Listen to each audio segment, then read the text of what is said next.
Good morning all of you. आप सभी का स्वागत है आज के इस जूम मीटिंग में। जैसे कि आप सभी को पता है, आज का जो हमारा टॉपिक है वो बिजनेस माइंडसेट के ऊपर है। ये बिजनेस माइंडसेट सीरीज का पार्ट 2 है। आप सभी से गुजारिश है कि आप इस मीटिंग को अपने ग्रुप में अपने लोगों को फॉरवर्ड करें, जिससे कि इस मीटिंग का फायदा सभी को हो सके। Balveer, good morning and good morning all. आप सभी लोगों को बहुत बहुत हार्दिक स्वागत आज के इस खास कार्यक्रम में। और जैसे कि आज बहुत ही एक स्पेशल ट्रेनिंग प्रोग्राम है, स्पेशली फॉर माइंडसेट को लेकर। कहते हैं ना, जब भी हम लाइफ में कोई भी कार्य शुरू करते हैं या तो उसमें माइंडसेट का होना बहुत ही ज्यादा महत्व रखता है। लाइक सी आप उस काम को किस तरह लेकर चल रहे हैं। लाइक एक फौजी होता है, जब वो फौज में जब भर्ती होता है तो उसका माइंडसेट बिल्कुल ही चेंज हो जाता है। वहां पर उस तरह की उसको ट्रेनिंग दी जाती है कि वो अपने देश के लिए कुर्बान भी हो जाए, जान भी दे दे। लाइक से जब भी आप कोई भी कार्य करते हैं, लाइक आप डीएक्शन में जब एज ए डिस्ट्रीब्यूटर जब आप बनते हैं या डीएक्शन जब आप ज्वाइन करते हैं, तो आपका माइंडसेट जो होना चाहिए proper totally focus on health and wealth, लोगों को स्वस्थ करना और इस सिस्टम के द्वारा बहुत सारा पैसा कमाना। और आज इसी माइंडसेट को लेकर, इसी माइंडसेट की टॉपिक को लेकर हमारे साथ टेरिटरी मैनेजर जो हमारे बिहार से हैं, मिस्टर हिमांशु शुक्ला जी आज हमारे साथ इस प्रोग्राम में मौजूद है। और वो आपको बताएंगे कि किस तरह का माइंडसेट आपका होना चाहिए एक बिजनेसमैन की तरह की, जिससे आप सफल हो सके और आर्थिक स्वतंत्रता प्राप्त कर सके। बहुत बहुत स्वागत, अभिनंदन हिमांशु सर आज का आपका इस खास कार्यक्रम में। Himanshu sir, good morning. Good morning, and thank you very much, Mr. Uttam and Mr. Balveer, to introduce me. And this is my just एक स्मॉल प्रयास है कि कैसे हम इस माइंड के उलझन को पार करें। और ये मेरा दूसरा एपिसोड है। इससे पहले मैंने बताया कि हम डिएक्शन में कैसे फेल होते हैं। आवाज आ रही है उत्तम मेरी? यस यस यस, बहुत अच्छे से सर। और ये प्रेजेंटेशन दिख रहा है? हाँ बहुत, हाँ सर, इसको थोड़ा सा फुल स्क्रीन कर लीजिएगा please. Okay okay okay, right now clear? या clear sir, voice and presentation is clear sir, please proceed. शो उत्तम, मेरा ये पिक्चर नहीं दिख रहा है मेरा? सर दिख रहा है, जिससे कॉकरोच थ्योरी आपने जो हाँ हाँ हाँ, yes yes, okay okay okay, just minute. So thank you once again. And जैसा मैंने बताया कि मेरा माइंडसेट पे ये पार्ट 2 है और मैं कुछ रिसर्च कर रहा हूँ कि कैसे मैं आपका हेल्प करूँ। लेकिन इस प्रेजेंटेशन में जाने से पहले मैं कुछ बताना चाहता हूँ। जितने भी हमारे भाई और बहन इस बार मलेशिया क्वालिफाई किए हैं, उन सभी को मेरा बहुत बहुत बधाई। और जैसा कि जानते हैं कि सारे टीएसआईपी का ग्रुप 11 तारीख को इंडिया के 4-5 जगह से जा रहा है। कोलकाता, पटना, चेन्नई, दिल्ली एंड हैदराबाद। हमारे मैक्सिमम जो लोग टीएसआईपी में जा रहे हैं वह Bihar, Jharkhand and north east से जा रहे हैं, जिनका डेस्टिनेशन पॉइंट कोलकाता है। उसके बारे में हम आपको कुछ बताना चाह रहे हैं कि आप आज ही, क्योंकि जितने भी लोग हैं उनको कल शाम को, बहुत लोग कल शाम को ट्रेन पकड़ेंगे कोलकाता के लिए, बहुत लोग परसों पकड़ेंगे, बहुत लोग का डायरेक्ट फ्लाइट होगा कोलकाता के लिए। तो मैं आप सभी से आग्रह करना चाहता हूं कि जितने भी रिक्वायर्ड डॉक्यूमेंट हैं, जैसे पासपोर्ट, वीजा, इनविटेशन लेटर, अपना 2 passport size photo, bank statement, ये सारा दस्तावेज आज ही सुरक्षित कर लें, आज ही एश्योर करके और अपने पास रख लें, पहला। दूसरा, सबका एक स्क्रीन शॉट जरूर रखें, सबका एक सॉफ्ट कॉपी जरूर रखें।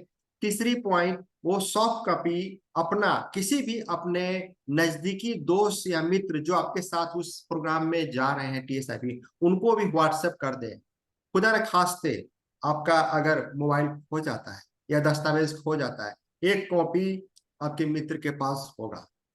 इसलिए ये सारी चीज की तैयारी कर ले। लास्ट जो मैं बताना चाह रहा हूं, एक ऐप भारत सरकार ने इसी साल शुरू किया है, डीजी यात्रा। जो कि 4 इंटरनेशनल एयरपोर्ट पे, जितने भी हमारे कैपिटल इंटरनेशनल एयरपोर्ट हैं जैसे कोलकाता, दिल्ली, चेन्नई, यहाँ पे डिजी यात्रा का सेवा शुरू कर दिया गया है। इस ऐप को आपको लोड करना है, प्ले स्टोर से जाकर के डिजी यात्रा लोड करेंगे, उस पे अपना नाम, date of birth, mobile number से रजिस्ट्रेशन करेंगे। फिर उसमें आधार नंबर मांगेगा, आधार नंबर डाल करके आपके अपना फोटो सेल्फी लेकर के डालना है उसमें, बस दैट्स इनफ। अब जब आप एयरपोर्ट पे जाएंगे तो एक सिंपल गेट होता है, एक डिजी यात्रा का गेट होता है, आपको डिजिटल एंट्री लेना है। डिजिटल एंट्री में आपको ना ही टिकट दिखाने की जरूरत होती है, ना ही आधार, आपका सिर्फ फेस रीडिंग होता है वहां पे कैमरा के सामने, और आप सीधे अंदर चले जाते हैं। उसके बाद आपको एक सिर्फ सिक्योरिटी जांच में अपने जो लगेज है उसका जांच कराने की छोटी मोटी प्रक्रिया पूरी करनी होती है, इसका सीधे आप अंदर। तो इतना आसान हो गया डीजी यात्रा। अगर जिनका डीजी यात्रा नहीं हो पाता है वो मैनुअल भी जा सकते हैं, उसकी लंबी प्रक्रिया होती है। लेकिन आज जो टेक्नोलॉजी का जमाना है और हमारे जितने भी लोग जा रहे हैं वो सब के पास मोबाइल और स्मार्टफोन है, तो इस डिजी यात्रा ऐप को डाउनलोड कर ले, इससे इनकी जर्नी आसान है। तो फिर हम आगे बढ़ते हैं दोस्तों आज के इस एपिसोड में, माइंडसेट पार्ट 2। सारा गेम माइंडसेट का है। अगर मेरा माइंडसेट सही है तो वी कैन विन एवरीथिंग, अगर मेरा माइंडसेट सही नहीं है तो we can not do anything. इस माइंडसेट के पार्ट में मैंने पीछे बताया कि हमारा जो बिजनेस होता है वो 3 फैक्टर पे डिपेंड करता है, attitudes, actions, attitudes, behaviour and action. उस एटीट्यूड के अंतर्गत आता है मेंटल सिमुलेशन। बस दोस्तों, एक नई शब्द है जो मैंने सीखा है, मैंने रिसर्च किया है, मेंटल सिमुलेशन क्या है। लेकिन मेंटल सिमुलेशन को समझने से पहले मैं तो 4 स्टोरी बताऊंगा ताकि आपको मेंटल सिमुलेशन आसानी से समझ जाए। मेंटल सिमुलेशन को समझने से पहले हम अपने मस्तिष्क को समझे, हमारा मस्तिष्क कैसे कार्य करता है। सिचुएशन सेम रहने पे कोई बंदा उस सिचुएशन को इजिली हैंडल करता है और कोई बंदा उस सिचुएशन से परेशान होकर के गिव अप कर देता है। सॉरी। तो इस मेंटल सिमुलेशन को समझने से पहले मैं एक थ्योरी बताना चाहता हूं, कॉकरोच थ्योरी। इस स्लाइड क्यों नहीं बढ़ रहा है? Okay, cockroach theory. आप सभी गूगल को जानते हैं। हर एक आदमी आज के डेट में स्मार्टफोन यूज करता है, गूगल यूज करता है। और इस गूगल के जो हमारे सीईओ हैं सुंदर पिच्चई, उन्होंने एक थ्योरी बनाया है। उन्होंने एक थ्योरी पे हमेशा इस थ्योरी के बारे में जहां भी वो बी कॉलेज में जाते हैं, जिस भी कॉलेज में जाते हैं, बड़ी जगह पे जाते हैं या जो मोटिवेशन क्लास लेते हैं, इस कॉकरोच थ्योरी के बारे में बताते हैं कि what is the cockroach theory. Cockroach theory हमारे किसी भी सिचुएशन के देखने के नजरिया के बारे में बताता है। कॉकरोच थ्योरी हमें ये बताता है कि हमारा मानसिक स्तर क्या है, हमारा पर्सपेक्टिव क्या है किसी भी एडवर्स सिचुएशन को देखने का। सिंपल कॉकरोच थ्योरी में उन्होंने बताया कि एक रेस्टोरेंट, किसी रेस्टोरेंट में वह खाना खाने के लिए गए हुए थे।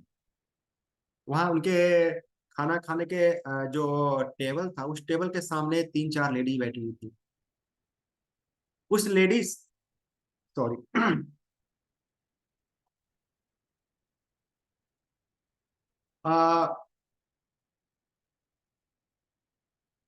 इस कॉकरोच थ्योरी में जो लेडीज थी, एक कॉकरोच उड़ करके कहीं से उस लेडीज के कंधे पे, बाल पे बैठ गया। वो लेडीज परेशान हो गई और चिल्लाने लगी और कॉकरोच को किसी तरह से वहां से मार करके हटाया। वो कॉकरोच फिर से उड़ करके दूसरे किसी लेडी के पास चली गई। वहां भी सिचुएशन सेम, उस कॉकरोच लेडीज ने भी कॉकरोच को मार करके भगाने की कोशिश किया। उस भगाने के चक्कर में उस सारी प्लेट गिर गई, इधर तितर बितर मच गया। उस सारे रेस्टोरेंट में एक एडवर्स सिचुएशन क्रिएट हो गया। इस तरह से इस कॉकरोच से दोनों लेडी ने तीन मिल करके पूरे रेस्टोरेंट को अपने माथे पर उठा लिया। तभी वह एक बेटर आया और कॉकरोच आसानी से जाकर उस बेटर के शर्ट पे बैठ गया।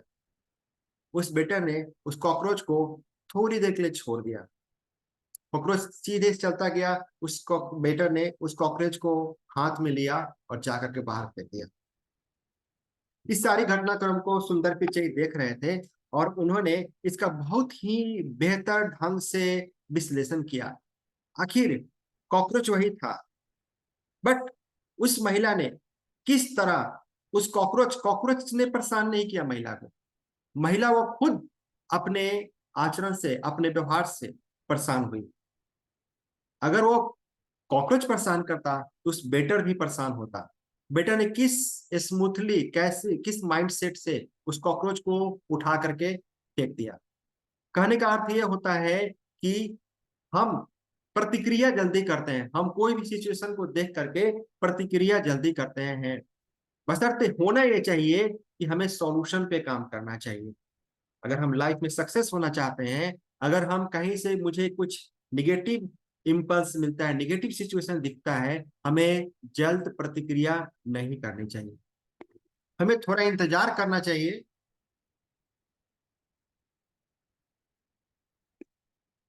हमें थोड़ा इंतजार करना चाहिए, तब हमें किसी सॉल्यूशन पे पहुंचना चाहिए। वहां उन्होंने एक बात और लिखा, प्रतिक्रिया देने और सॉल्यूशन में थोड़ा अंतर होता है। प्रतिक्रिया तुरंत दिया जाता है और सॉल्यूशन के लिए हमें थोड़ा इंतजार करना होता है। जैसे उस बेटर ने 1 मिनट के लिए इस कॉकरोच को कुछ नहीं किया, जैसे उस कॉकरोच को चलने दिया और बाद में जब कॉकरोच शांत हो गया, उसको मुट्ठी में पकड़ करके बाहर फेंक दिया। This is the cockroach theory. हम नेटवर्क मार्केटिंग बिजनेस में हैं और इस नेटवर्क मार्केटिंग बिजनेस में भी अगर हम प्रोस्पेक्टिंग करने जाते हैं और हमें वहां पे ना मिलता है, हम तुरंत प्रतिक्रिया देते हैं, तुरंत रिएक्शन देते हैं, जो कि हमारे इस बिजनेस के लिए सही नहीं है। हमें सॉल्यूशन पहुंचना चाहिए बशर्ते की प्रतिक्रिया पे। तो एक छोटा सा पार्ट था जो मैं आपको मानसिक उलझन के बारे में बता रहा था, इसी पे है मेंटल सिमुलेशन। मेंटल सिमुलेशन किसे कहते हैं? ये भी एक एटीट्यूड का पार्ट है और एक मानसिक अभ्यास है। अगर मैं इसे इंग्लिश में बोलूं, mental simulation is our mind ability to imagine taking a specific action and simulating the probable results before acting. कोई निश्चित काम को करने की कल्पना करना और उस काम को होने से पहले संभावित परिणाम के चित्र को देखने की योग्यता को ही मानसिक सिमुलेशन कहा जाता है। हम जो बनना चाहते हैं, हम जो करना चाहते हैं, बिना किए हुए, बिना एक्ट किए हुए, उस सारे सिचुएशन का मानचित्र, उस सारे सिचुएशन का ब्लूप्रिंट, उस सारे सिचुएशन का अंतिम रिपोर्ट, अंतिम रिजल्ट अपने मस्तिष्क में देख लेना, इसी को कहते हैं मानसिक सिमुलेशन। एक पैटर्न है जो हमें निगेटिव थॉट से पॉजिटिव थॉट की तरफ शिफ्ट करता है। यह एक स्मृति, एक डाटाबेस पर आधारित होता है। 2 तरह के मानसिक सिमुलेशन होता है, एक जो हमारे डेटा पे काम करता है, जो हमारे मानसिक पटल पे पहले से व्यवस्थित है, पहले से अंकित है, और एक नए जो आज तक उस डेटा पे को हम नहीं जानते। एक एक करके हम एग्जाम्पल से समझेंगे कि हम कैसे इस मानसिक सिमुलेशन का अपने बिजनेस में, अपने कैरियर्स में, अपने ग्रोथ में, अपने लाइफ के सभी अचीवमेंट में कैसे प्राप्त करें। एक एक करके हम एग्जाम्पल के साथ समझेंगे। अगर हम बात करें, आप हमारे बीच में जितने भी लोग हैं शायद उनको याद नहीं होगा, लेकिन आपको मैं एक स्टोरी सुनाता हूँ 1983 वर्ल्ड कप का।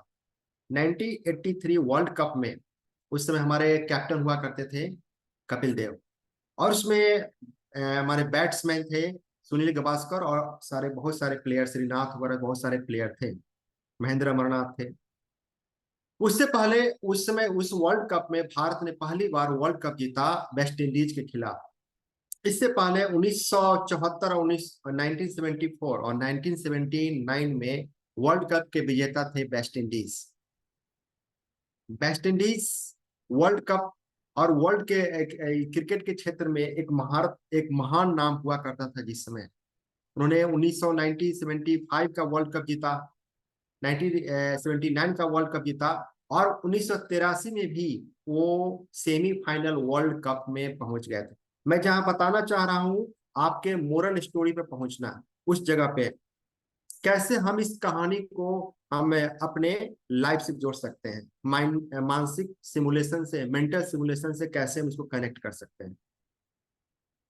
उस वर्ल्ड कप में जब वेस्ट इंडीज ने वो टॉस जीत करके और इसने भारत को आमंत्रित किया खेलने के लिए, भारत ने 183 रन पे ऑल आउट हो गया।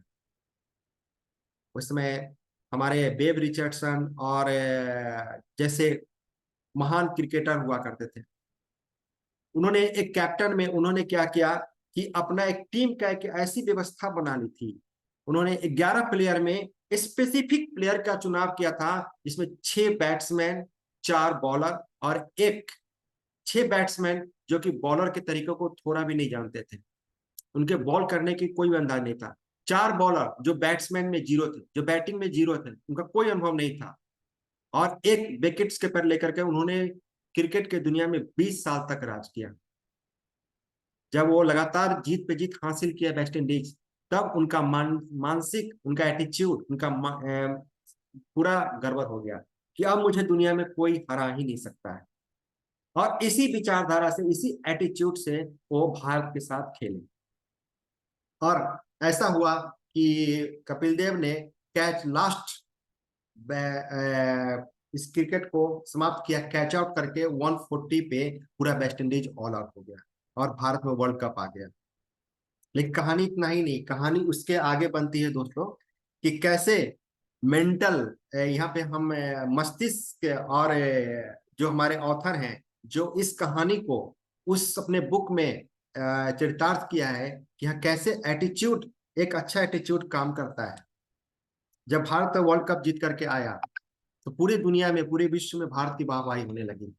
लेकिन यह बात वेस्ट इंडीज के प्लेयर को नहीं पचा। वह सोचा कि एक भारत, एक बंदर सा खिलाड़ी हमें कैसे हरा सकता है।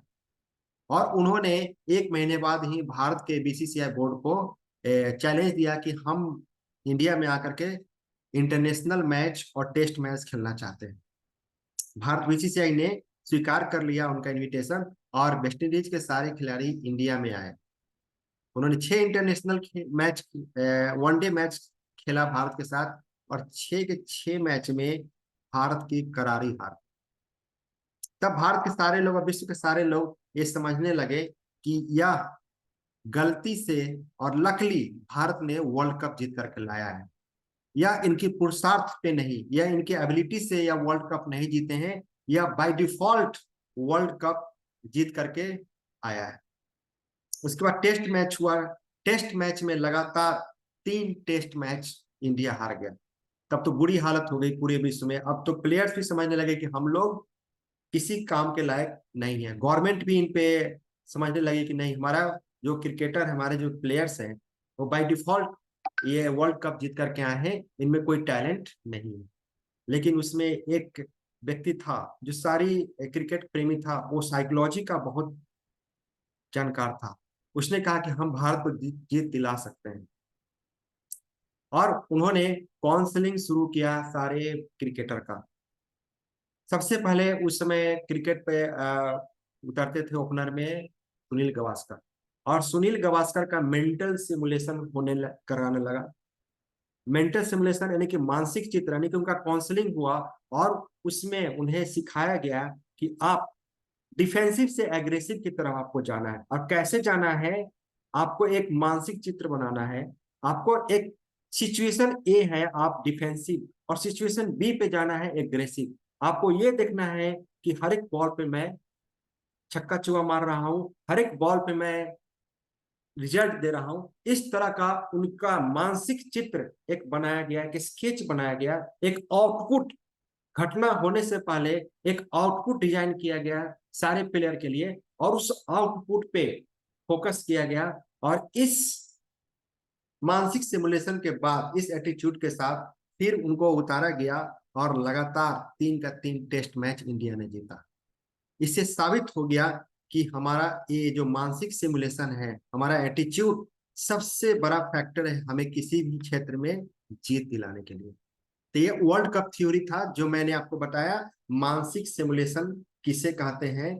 जो हुआ ही नहीं है, जो फिजिकल हुआ नहीं है, जो हम चाहते हैं लाइफ में, उस चीज को देख लेना, मानसिक सिमुलेशन, यानी कि मानसिक चित्रण बना लेना। शादी होने से पहले शादी की कल्पना करना, शादी कि हम ऐसे जाएंगे, ऐसे दूल्हा बनेंगे, वैसे बारात जाएगी, ऐसी, उसी को कहते हैं मानसिक चित्रण। हम आपको एक एक एग्जाम्पल के साथ मानसिक चित्रण और मेंटल सिमुलेशन के बारे में बता रहे हैं। बिस्लरी की कहानी आप सब लोग जानते होंगे। अब आज हम बाहर जाते हैं तो सारे लोग पानी बिस्लरी का पीते हैं। बहुत सारे पानी का बोतल्स आज मार्केट में 100 रुपए लीटर। लेकिन किसी ने यह आकलन नहीं किया था 1992 1991 में, जब इस कंपनी ने एक अपना ड्रीम प्लांट शुरू किया था कि मैं पानी बेचूंगा। तब उसे उस समय लोग मूर्ख समझते थे कि यहाँ दूध बिकता नहीं है, तुम्हारा पानी बिकेगा। बट वो मानसिक सिमुलेशन, वो चित्र देख चुके थे, वो समझ चुके थे, वो इस चीज का इमेजिन कर चुके थे कि ट्रेन जा रही है और लोग पानी के लिए तरस रहे हैं। ये घटना ही एक स्टेशन से शुरू होता है जहाँ पे लोग पानी के लिए, जब 2 मिनट की ट्रेन रुकती थी और वो दौड़ करके ट्रेन से उतर करके कल पे आते थे नल के पास और पानी डाल करके आते थे। इस घटना में कितने लोगों की एक्सीडेंट हुई, कितने लोग मृत्यु को प्राप्त हुए और कितने लोग पानी न ले सके और स्टेशन पे छूट गए। उसी समय इन्होंने एक मानसिक चित्र बनाया, एक मेंटल सिमुलेशन बनाया। पॉइंट ए था कि पानी की स्कार्सिटी है, पॉइंट बी पे आया कि हम एक बड़े कंपनी की स्थापना कर सकते हैं जो पानी को बोतल में पैक करके बेचेंगे। और आज के डेट में उन्होंने घटना होने से पहले, इंडस्ट्री बनने से पहले, ये इंडस्ट्री पानी का बूम, वाटर इंडस्ट्री का बूम होने से पहले 25 साल पहले यह इसका मानसिक परिदृश्य, मानसिक चित्र बना चुके थे कि आने वाले 25 सालों में यह इंडस्ट्री बूम पे होगा। और रिजल्ट आप सबके सामने है। दूसरा, आप सभी जानते हैं फ्लाइट्स, राइट्स ब्रदर, क्योंकि लोग यह कहते हैं जब कोई नई चीज शुरू होती है लोग उस पर हंसते हैं। राइट्स ब्रदर ने सबसे पहले पक्षी को देख करके और फ्लाइट की कल्पना की थी। उसमें लोग इन पे हंसते थे, बट इन्होंने एक मानसिक चित्र बनाया, एक मेंटल सिमुलेशन किया कि नहीं, एक फ्लाइट ऐसा होगा, उसका डिजाइन ऐसा होगा, उसका इतनी कैपेसिटी होगी, ऐसे उड़ेगा। और इन्होंने जीत हासिल किया और हमारे सामने आज एरोप्लेन है जिसका हम लोग आनंद लेते हैं। एक थ्योरी ये भी कहता है कि मानसिक सिमुलेशन ही ऐसा कंसेप्ट है, एक साइंटिफिक, एक साइंस रिसर्च में यह पूरी तरह से पता चला कि एक इंसान 9 डेसिबल से ज्यादा का दर्द नहीं सह सकता है। लेकिन एक माँ जब किसी बच्चे को जन्म देती है तो 12 डेसिबल के दर्द को और पेन को महसूस करती है। वो कैसे करती है? जस्ट फॉर मानसिक मेंटल सिमुलेशन। क्योंकि वो एक चित्र देखती है जब वो गर्भवती होती है, वो काली है, वो गोरी है, उसके पति कैसे हैं, डोंट मैटर, बट दुनिया का सबसे अच्छा चित्र ला करके वो अपने घर में लगाती है और इमेजिन करती है कि मेरा बच्चा इस दुनिया में आएगा। ये भी नहीं पता है कि आएगा कि आएगा, बट एक मानसिक चित्र, एक मेंटल सिमुलेशन, एक कल्पना, इस फोर्स, इस कष्ट को सहने में, कष्ट को सहने का उनमें एक पावर देती है और वो 12 डेसिबल के पेन को सह करके बच्चे को जन्म देती है। इसे कहते हैं मानसिक सिमुलेशन। अगर बच्चे के आने की खुशी, अगर बच्चे का कल्पना ना हो, अगर जैसे ही पता चला कि बच्चा मरा हुआ, तो 90% चांस होती है कि माँ की मृत्यु हो जाती है बच्चे को जन्म देने के समय, क्योंकि उनकी सारी खुशी खत्म हो जाती है कि बच्चे तो अब रहा ही नहीं। उस कंडीशन में अभी अत्याधुनिक जो हमारा साइंस है वो ऑपरेट करके बच्चे को निकालता है। लेकिन पहले यह विधि नहीं थी। बच्चे अगर मृत्यु वाला बच्चा जन्म लिया तो माँ भी नहीं बचती थी। यही एक साइंटिफिक कारण है। तो मानसिक सिमुलेशन कैसे काम करता है, उसका एक जीता जाता उदाहरण है कि एक माँ इतना बड़ा पेन कैसे सहती है। आप सभी लोग इलेन मस्क का नाम जानते होंगे। इलेन मस्क से पहले एक सोचना असंभव था कि जब हम रॉकेट स्पेस में भेजते हैं वो रिटर्न भी आता है। बट स्पेसएक्स के स्थापक, जो हमारे फाउंडर हैं इलेन मस्क, ने एक सपना देखा कि नहीं, हम रॉकेट को भी टेकअप और लैंडिंग करा सकते हैं। तब उस समय इन पे बहुत क्रिटिसिज्म और बहुत सारे लोगों ने क्रिटिसाइज किया कि नहीं, रॉकेट को हम लैंडिंग कराएंगे, हम जस्ट टेकअप कर सकते हैं बट लैंडिंग नहीं कर सकते हैं। और इन 9 साल के अथक प्रयास, माइंटिक्स मेंटल सिमुलेशन किया कि नहीं, इन्होंने एक इमेज बनाया और इन्होंने अपने ऑफिस में, जहाँ पे एक रिसर्च सेंटर था, वहां पे एक मेंटल सिमुलेशन का चित्रण बनाया कि किस तरह से एक रॉकेट टेकअप हो रहा है और रॉकेट लैंड कर रहा है। 9 साल तक टेकअप और लैंडिंग का विभिन्न चित्रों पे उन्होंने काम किया और आज रॉकेट भी लैंड कर रहा है। पहले सिर्फ रॉकेट टेकअप करता था, उसको लॉन्च किया जाता था, बट लैंडिंग हुआ। अभी इन्होंने एक नए प्रोजेक्ट पे काम किया है कि हम जो ट्रांसपोर्ट सिस्टम लाएंगे धरती पे, वो 1200 किलोमीटर प्रति घंटे के रफ्तार से चलेंगे। ये इनका नेक्स्ट प्रोजेक्ट है स्पेसएक्स का। और तीसरा जो सबसे बड़ा प्रोजेक्ट है कि हम मार्स पे लोगों को भेजेंगे। इनका तीसरा प्रोजेक्ट सबसे बड़ा प्रोजेक्ट है। ये जस्ट यह खेल है मानसिक सिमुलेशन, मानसिक चित्रण।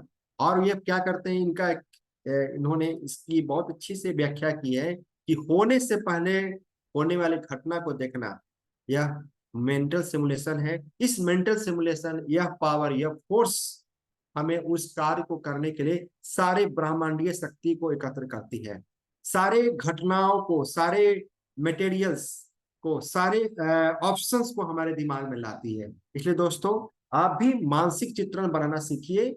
This is the part of the attitude. हम कैसे एक मेंटल सिमुलेशन कर करके हम लाइफ में सक्सेस पा सकते हैं।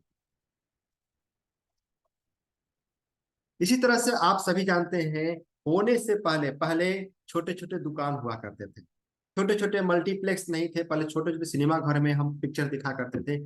आज वो समय के रहते सिनेमा घर वालों ने चेंज नहीं किया, उन्हें पता नहीं था कि आने वाले समय में क्या होगा। बट हमारे किशोर बिरयानी जी, किशोर बिरयानी जो फर्स्ट इंडियन है जिन्होंने बिग बाजार जैसे मल्टीप्लेक्स और इस मॉल का कंसेप्ट इंडिया में लाया। उन्होंने मानसिक मेंटल सिमुलेशन यानी कि मानसिक चित्र, यानी कि उनके मन में यह चित्र बैठ गया था कि आने वाला समय, आने वाला परिस्थिति मेट्रोपॉलिटन मेट्रो में यह एक मॉल का कंसेप्ट होगा। लोग एक जगह, लोग समय के अभाव में एक जगह आएंगे और सारे सामान को वहां से एक जगह से खरीदेंगे। इसे कहते हैं मानसिक सिमुलेशन। जिसने जिसने भी समय के साथ अपने आप में बदलाव नहीं किया, जो आगे आने वाली घटनाओं को नहीं देखा, वह इस दुनिया से गायब हो गए, उनका बिजनेस खत्म हो गया। जैसे बहुत सारे एग्जाम्पल है, कोडैक कैमरा, इन्होंने मानसिक सिमुलेशन नहीं किया, उन्हें मानसिक चित्र, उन्हें नहीं पता था कि हमारा आने वाला विश्व टेक्नोलॉजी कैसे चेंज हो रहा है, कैसे हम उस टेक्नोलॉजी के अनुसार अपने आप को सिंक्रोनाइज करें। उनके पास कोई फ्यूचर चित्र नहीं था, कोई फ्यूचर प्लान नहीं था। इस कारण से कोडक जैसे कंपनी, नोकिया जैसे कंपनी आज के डेट में खत्म हो गया। इसे कहते हैं मानसिक सिमुलेशन, नोकिया। अभी मैं थोड़ा सा आप लोगों से बताऊंगा कि जस्ट ये घटना हमारे टीम में भी, डीएक्सए में भी घटा है, क्योंकि लोग को विश्वास ही नहीं था कि हम मलेशिया जा पाएंगे। उन्होंने बाय डिफॉल्ट उन्होंने मलेशिया कॉन्टेस्ट क्वालिफाई तो किया, बट उनके पास पासपोर्ट नहीं था, क्योंकि उनका दिमाग, उनका मस्तिष्क यह चीज एक्सेप्ट ही नहीं कर रहा था, यह चीज देख ही नहीं पा रहा था कि हम भी मलेशिया जा सकते हैं क्या। हम, जब मेरे पूर्वज नहीं गए, जब कोई नहीं गया, तब कैसे हम कैसे जा सकते हैं मलेशिया। और इस कारण से उन्होंने पासपोर्ट नहीं बनाया। उन्होंने सोचा कि जब हो जाएगा तो हम पासपोर्ट बना लेंगे। और इस कारण से, क्योंकि यह मानसिक सिमुलेशन का जीता जाता एग्जाम्पल है, इस एग्जाम्पल के तहत वो ये समझ नहीं पाए कि क्या हम मलेशिया जा सकते हैं, नहीं। और इस कारण से वो पासपोर्ट नहीं बन पाया और सही में क्वालिफाई करने के बावजूद भी वह मलेशिया नहीं जा पाया। यह एक जीता जाता एग्जाम्पल है मानसिक सिमुलेशन का। तो दोस्तों, आज भी आप सभी लोगों से मेरा यह आग्रह है कि आप सभी लोग, यह देखा गया है कि जो ने पासपोर्ट बनाया वो किसी न किसी विधि से मलेशिया जा रहा है, किसी न किसी विधि से फॉरेन जा रहे हैं। तो आप पहले, कोई भी काम करने से पहले उसका एक मानसिक चित्रण, मानसिक सिमुलेशन कीजिए। मस्तिष्क में अपना एक फोटो जनरेट कीजिए। यस, मैं क्वालिफाई कर गया, मैं मलेशिया जा रहा हूँ, मैं मलेशिया के अपना फार्म हाउस में घूम रहा हूँ, मलेशिया का अपना फैक्ट्री में घुस रहा हूँ, मैं फ्लाइट से टेकअप कर रहा हूँ, फ्लाइट में बैठने का एक अनुभव लीजिए। दिस इज कॉल्ड मानसिक सिमुलेशन। इसे कहते हैं मानसिक चित्रण करना।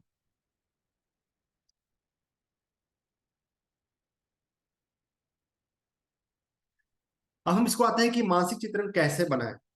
What is the mental simulation? Mental simulation है पॉइंट ए से पॉइंट बी की तरफ जाने की घटना को मेंटल सिमुलेशन कहते हैं, यानी कि इनपुट और आउटपुट। हम एक छोटा सा एग्जांपल से आप लोग क्लियर करना चाहते हैं। मानसिक सिमुलेशन का बहुत बेहतरीन एग्जांपल है गूगल मैप। आज गूगल मैप पे अगर हम डेस्टिनेशन नहीं डालेंगे, मान लीजिए हमें कहीं जाना है, हमें यहाँ से यूएस जाना, हमें यहाँ से पटना से दिल्ली जाना है बाई रोड, हमें मैप नहीं पता है, तो गूगल मैप आसानी से अगर हम डेस्टिनेशन डालते हैं पटना टू दिल्ली, वो हमें सारे पॉसिबल रूट बताता है। लेकिन अगर हम डेस्टिनेशन नहीं डालेंगे, उस पर डेस्टिनेशन नहीं डालेंगे, तो क्या हम उस पर पहुंच पाएंगे? जस्ट दिस इज इसी प्रिंसिपल पे मेरा मस्तिष्क भी काम करता है कि हमें भी एक डेस्टिनेशन पॉइंट डालना पड़ेगा। हम क्या लाइफ से चाहते हैं, हम क्या लाइफ से बनना चाहते हैं, हमें क्या चाहिए कल के डेट में। हमें घर चाहिए, हमें गाड़ी चाहिए, हम फॉरेन टूर चाहिए, ये हमारा पॉइंट बी हुआ। तो एक प्रकार का पॉइंट भी आपको रिटर्न के रूप में या एक फोटो के रूप में हमें मस्तिष्क में एक फोटो इमेज, एक काल्पनिक इमेज बनाना पड़ेगा कि कैसे हम पॉइंट बी को हासिल कर सकते हैं। जब हम इस पॉइंट बी डिसाइड कर लेते हैं तो हमारा मस्तिष्क अपने आप उन सारे प्रोसीज्योर पे काम करने लगता है जो हमें पॉइंट बी, यानी कि जो हमारा डेस्टिनेशन है, वहां पे जाने में मदद करता है। एग्जाम्पल के लिए, मुझे फॉरेन टूर पे जाना है, मुझे, मेरा पॉइंट ये है कि हम इंडिया में हैं, अब मुझे न्यूयॉर्क जाना है 10 दिन के लिए पूरे परिवार के साथ टूर पे, ट्रेवल पे जाना है। डेस्टिनेशन तय हो गया, हम मानसिक चित्र बना रहे हैं कि हम जा रहे हैं वहां पे फ्लाइट में जा रहे हैं, वहाँ काफी ठंड है, उस ठंड के लिए हमें कपड़ा खरीदना है, उसके लिए हमको एक ट्रेवल एजेंट बुक करना है, उस ट्रेवल एजेंट से हमको अपना फोटो भेजना है, वीसा के लिए पासपोर्ट डालनी है, फिर वहां पे हम एक क्रूज यात्रा करेंगे। ये सारी चीजें कहाँ से क्रूज मिलेगा? अर्जेंटीना से मिलेगा, या कहाँ से करना पड़ेगा? हमारा ट्रेवल एजेंट के पास जाना पड़ेगा। उस सारी घटनाओं पे दिमाग अपने आप विचार करने लगता है। जस्ट मेरा काम है पॉइंट ए और पॉइंट बी डिसाइड करना। पॉइंट ए तो ऑलरेडी डिसाइड होता है, जो मेरा इनिशियल पॉइंट होता है, और पॉइंट बी हमारा डेस्टिनेशन पॉइंट होता है। Just we have to decide point B, not in the written form but in the imaginary form, in the imaginary form, in the form of photographs और image और चित्र। मानसिक चित्र बनाना है। हम अमेरिका जा रहे हैं, हम मलेशिया जा रहे हैं, हम थाईलैंड जा रहे हैं, हम आज स्टार एजेंट है, अब हम अगले 6 महीने में रूबी बन जाएंगे, तो मेरे ऊपर रूबी का पिन होगा, मैं रूबी के साथ बैठूंगा, मेरा इनकम इतना होगा। इनकम का मानसिक चित्र बनाना, अपने लाइफ स्टाइल का मानसिक चित्र बनाना, अपने स्टेटस का मानसिक चित्र बनाना, अपने पूरे फैमिली के स्टेटस का मानसिक चित्र बनाना। This is the point B. बहुत अच्छा है। इस पे एक मैं और एग्जांपल देना चाहूंगा, मैं मेंटल सिमुलेशन। यह घटना है जापान की, जब उन्हें 1964 में वहाँ के गवर्नमेंट ने जितने भी जनरल इलेक्ट्रिक और जो रेलवे, वहाँ के रेलवे, जापान रेलवे है, जापान रेलवे को एक बताया कि हमें फास्ट स्पीड ट्रेन लाना है। वहाँ के जो हेड थे जनरल इलेक्ट्रिक के, बोले कि दो दो चीज होती है। अगर हम 100 किलोमीटर प्रति घंटे के स्पीड को 110 करना चाहते हैं ट्रेन का, इसके लिए सिंपल है कि हम अपने ट्रेन का हॉर्स पावर इंक्रीज करते हैं। 110 120 किया जा सकता है। तो वहाँ गवर्नमेंट ने उनको टारगेट दिया, गवर्नमेंट ने इस प्रोजेक्ट के बारे में बताया कि नहीं, हमें डबल स्पीड चाहिए। हम 100 किलोमीटर से काम नहीं चलेगा, हम 100 किलोमीटर से 200 किलोमीटर प्रति घंटे की रफ्तार का ट्रेन चाहते हैं। तब वहाँ के जनरल इलेक्ट्रिक के जो हेड थे, उन्होंने कहा कि इसके लिए पॉइंट ए और पॉइंट बी डिसाइड हुआ, हमें 100 किलोमीटर से 200 किलोमीटर माइल्स पर घंटा की स्पीड वाली ट्रेन चाहिए। जब मानसिक सिमुलेशन तैयार हो गया, जब प्रोजेक्ट तैयार हो गया, जब हमारा पॉइंट बी तैयार हो गया, उसके लिए उन्होंने क्या किया, उन्होंने एक 6 महीने 1 साल तक पूरे प्रोजेक्ट पे काम किया कि नहीं, यह पूरे स्क्रैच से काम करना पड़ेगा, पूरे प्रोजेक्ट को नए सिरे से सोचना पड़ेगा। पॉइंट बी डिसाइड है, हमें 200 किलोमीटर प्रति घंटे की रफ्तार से चाहिए। सबसे पहला जो आता है वो आता है एयर फ्रिक्शन को कम करना। तो हमारी जो ट्रेन होगी उसका शेप एरोडायनेमिक होगा और छोटा होगा, तो उन्होंने एक एरोडायनेमिक शेप दिया ताकि एयर का फ्रिक्शन लेस हो, हवा का जो रेसिस्टेंस हो वह कम से कम हो। उसके बाद उन्होंने हाइट कम किया, ट्रेन का चौड़ा ब्रीथ ज्यादा किया, पटरी का जो लाइन पे चलता है उसका ब्रीथ चौड़ा किया।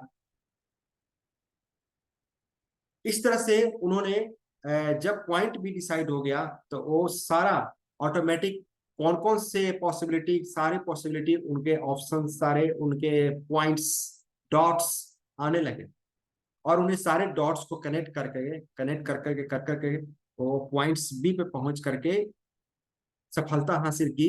और 1964 में 1964 में फर्स्ट वर्ल्ड में फास्टेस्ट बुलेट ट्रेन जापान में चलाया गया।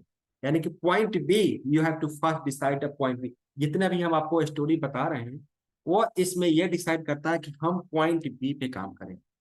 Point B is the most important. अगर पॉइंट बी एक बार डिसाइड हो जाता है, हमारा मस्तिष्क उन सारे ऑप्शंस पे विचार करने लगते हैं, उन सारे ऑप्शन पे काम करने लगते हैं और रिजल्ट हमारे सामने आता है। एक स्टोरी नहीं है, यह रियल घटना है कि कैसे पॉइंट बी काम करता है। एक कोर्ट ने एक क्रिमिनल्स को सजा सुनाया। उसको सजा सुनाया गया कि उसे मृत्यु डेथ सेंटेंस देना था। उसने किसी का मर्डर किया था और उसे फांसी पे लटकाना था। बट उसी समय कुछ साइंटिस्ट ने एक रिसर्च कर रहे थे कि आदमी के डेथ पे रिसर्च कर रहा था कि आदमी का साइकोलॉजी, आदमी का माइंडसेट कैसे काम करता है, मानसिक सिमुलेशन, मानसिक चित्रण काम कैसे करता है। तो दो घटना इस पर प्रचलित है। पहली घटना कोबरा कोबरा थ्योरी, जिसमें बताया गया कि एक इंसान को जब फांसी की सजा दिया गया तो वहां के साइंटिस्ट ने कोर्ट से आग्रह किया कि जब इनको फांसी की सजा दी गई है तो मैं इन पे कुछ रिसर्च करना चाहता हूँ इनके मृत्यु से पहले। कोर्ट ने उन्हें ये लिबर्टी दे दिया कि आप इस पे किसी प्रकार का रिसर्च कर सकते हैं। उस साइंटिस्ट के कुछ टीम ने उनको एक जेल में ले आया। सेल था, छोटा सा सेल था। उनके आंख पे पट्टी बांध दिया गया और आंख पे पट्टी बांधने के बाद उनके आंख पर उनके एक कोबरा को उस उनके सेल में छोड़ दिया गया।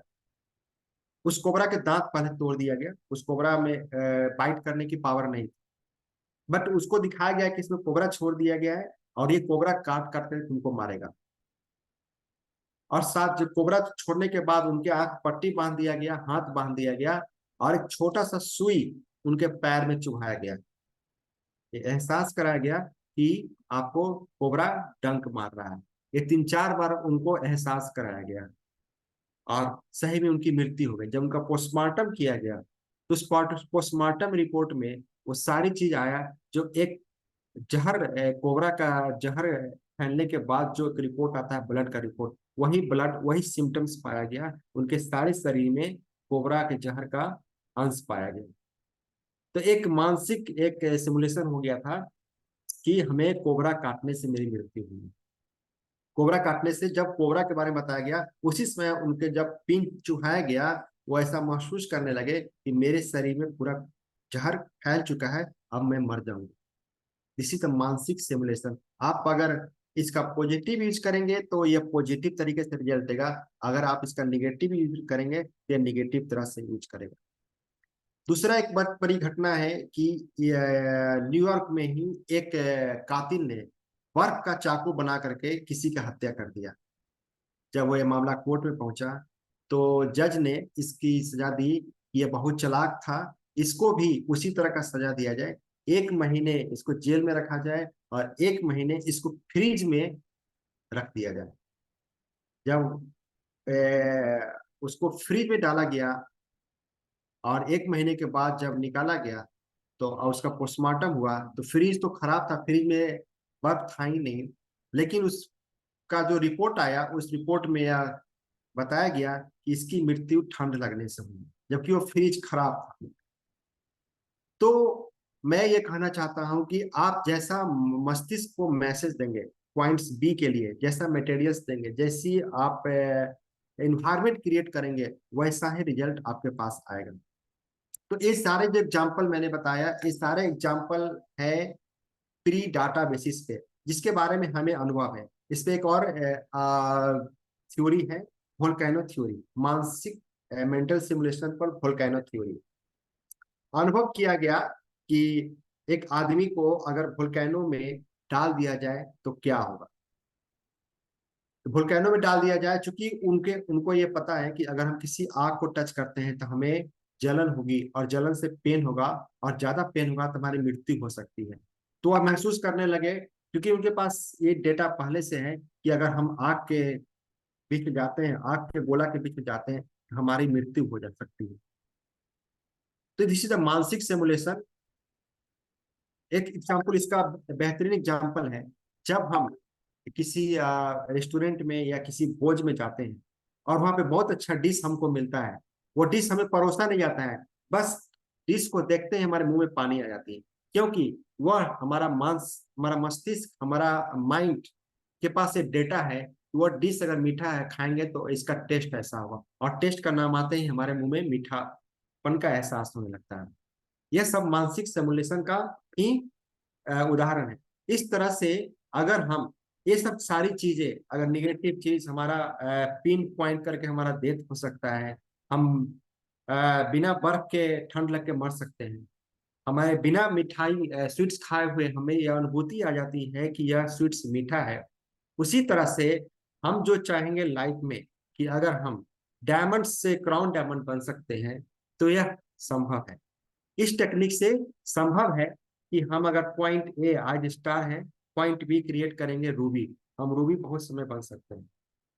अगर हम रूबी हैं या डायमंड्स हैं, हम सीनियर डायमंड्स बन सकते हैं। हमारी इनकम 10,000 है, हम 20,000 पे पहुंच सकते हैं मानसिक सिमुलेशन के टेक्निक से। हम लाइफ के वो सारी चीज पा सकते हैं, हम वो वर्ल्ड के सारे जगह पे जा सकते हैं।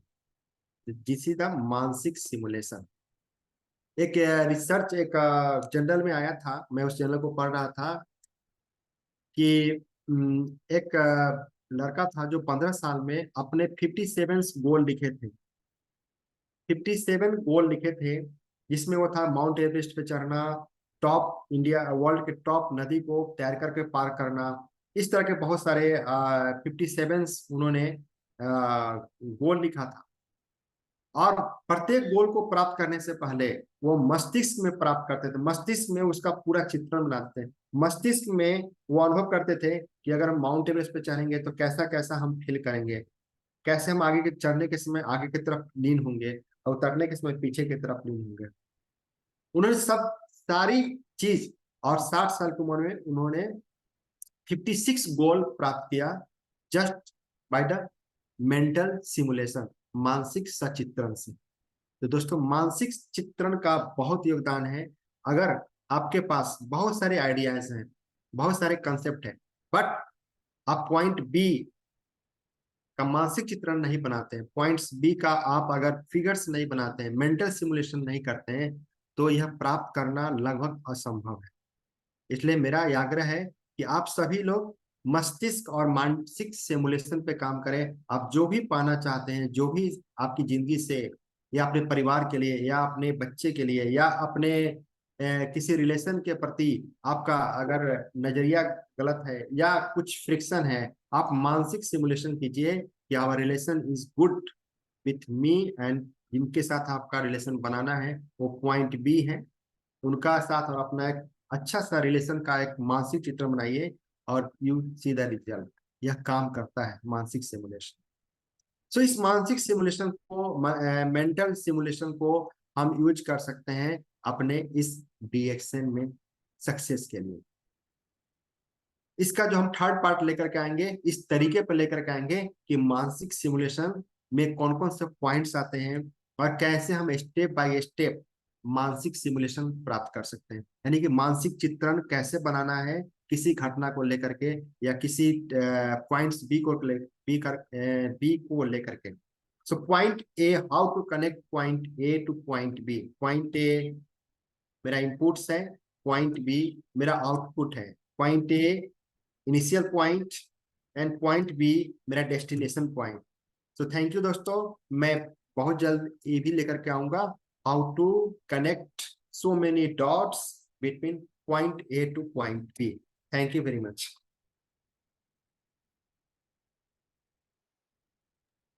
Thank you so much sir, आपने बहुत ही साधारण शब्दों में आज बताया माइंडसेट, किस तरह का माइंडसेट आपके बिजनेस, जब आप बिजनेस करते हैं, जब डीएक्शन करते हैं तो होना चाहिए। और सीरियसली अगर आप डीएक्शन में अगर आप बिजनेस कर रहे हैं, अगर सफल होना चाहते हैं और जिसे कहते हैं ना फाइनेंशियल फ्रीडम, आर्थिक स्वतंत्रता प्राप्त करना चाहते हैं, तो आपका जो एक उचित माइंडसेट होना बहुत जरूरी है, जब भी आप सफल हो पाएंगे। हम कल फिर मिलेंगे ठीक 12 बजे इसी चैनल पर और इसी लिंक के साथ 9813411260 के साथ।